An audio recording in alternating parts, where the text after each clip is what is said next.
Olá! Nós hoje daremos continuidade à nossa concordância verbal. Iniciaremos com a concordância com os verbos dar, bater e soar, que são verbos específicos e merecem uma atenção especial. Os verbos dar, bater e soar merecem uma concordância de acordo com o sujeito da frase. O relógio da igreja deu 1h. Primeiro exemplo, deu 1h. O verbo dar concorda sempre com o sujeito. Portanto, aqui quem foi o sujeito da ação? O relógio da igreja.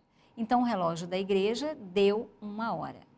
Mas, se eu dissesse 1h deu no relógio da igreja, o meu sujeito seria 1h. Então, o que nós vamos observar é que esses três verbos, eles sempre concordam com o seu sujeito.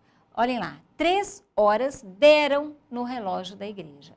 Aqui, relógio da igreja já não é mais sujeito, é adjunto adverbial de lugar. É o lugar onde o sujeito atuou. Então, observem que o relógio da igreja deu 1h. 3 horas deram no relógio da igreja. A mesma coisa acontecerá com bater. O sino bateu 1 badalada. 10 badaladas bateram no sino, certo? Soar. Soou 1h no relógio. Soaram 4 horas no relógio. Sempre observar que esses verbos vão concordar com o seu sujeito, em todas as situações. Vamos continuar? Verbo haver e fazer. Esses dois verbos são muito importantes. Eles merecem destaque na nossa língua. Primeira coisa que nós observamos, eles são sempre impessoais. O que é um verbo impessoal? É aquele verbo que não tem sujeito. O sujeito dele é único, é singular. O verbo fazer, ele vai ser impessoal em algumas situações. Quais situações são elas? O verbo fazer vai ser impessoal quando se referir a tempo. Então, eu digo lá, faz 2 meses que ela mudou daqui, faz 10 anos que eu não vejo, faz 1 dia que você foi embora. Verbo fazer no sentido de tempo é sempre impessoal, certo? Verbo haver ficará impessoal sempre que ele estiver no sentido do verbo existir. Como é isso? Havia muitas pessoas interessadas.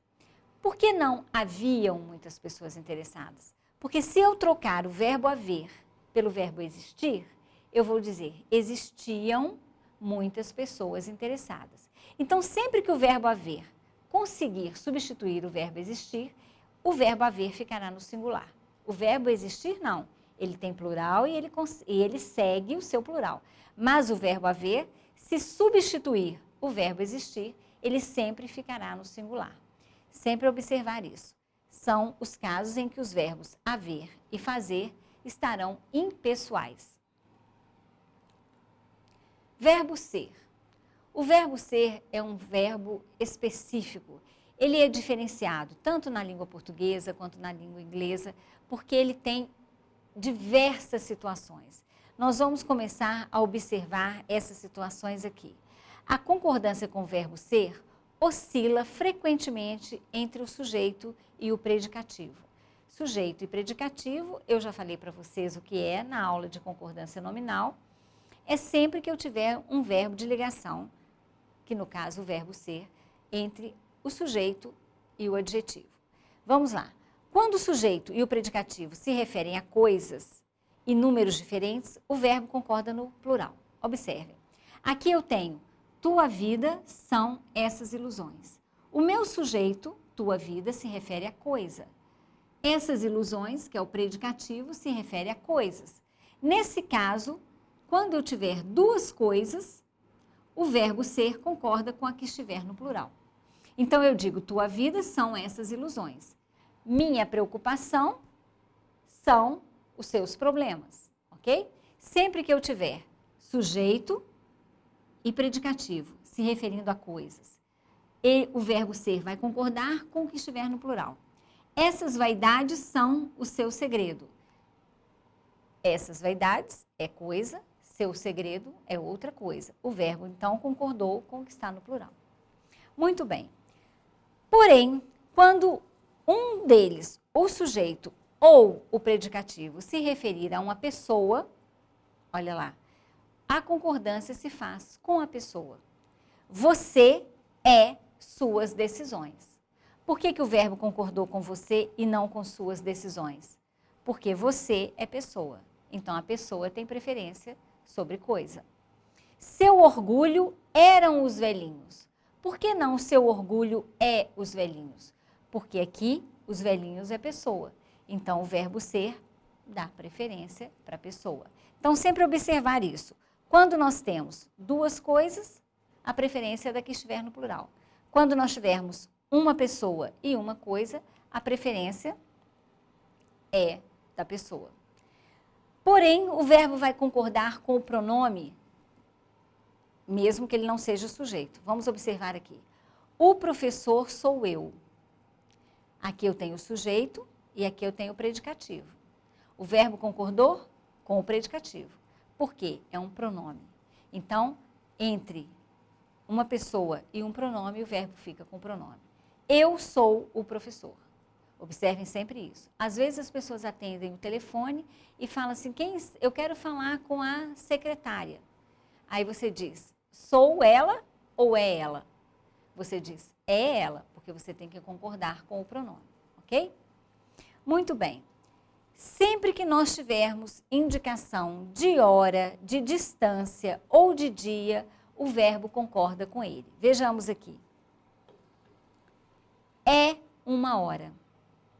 São 2 horas. São 4 horas. É 1h30 da tarde. Então, sempre o verbo ser vai concordar com a hora, certo? Porém, não esquecer que é meio-dia, é meia-noite. Eu não digo são meio-dia e nem são meia-noite, ok? E é meio-dia e meia, porque eu digo é meio-dia e meia hora, e não é meio-dia e meio-dia. Então, eu não posso dizer é meio-dia e meio, é meio-dia e meia. Sempre que se referir à distância, o verbo ser também concorda com ela. É 1 légua daqui, são 2 léguas daqui. São 3 quilômetros daqui, é 1 quilômetro daqui. E sempre que se referir a dia, o verbo concorda com o seu numeral. É 1º de maio, são 15 de maio. Ah, mas algumas pessoas falam, hoje, que dia é hoje? É 22 de agosto. Está errado? Não está não, porque nesse caso você pode fazer a concordância ideológica. Lembram que eu disse na concordância nominal que existe aquela situação chamada silepse, que é a concordância que se faz não com o que se diz, mas com o que se pensa. Então, às vezes eu digo assim, que dia é hoje?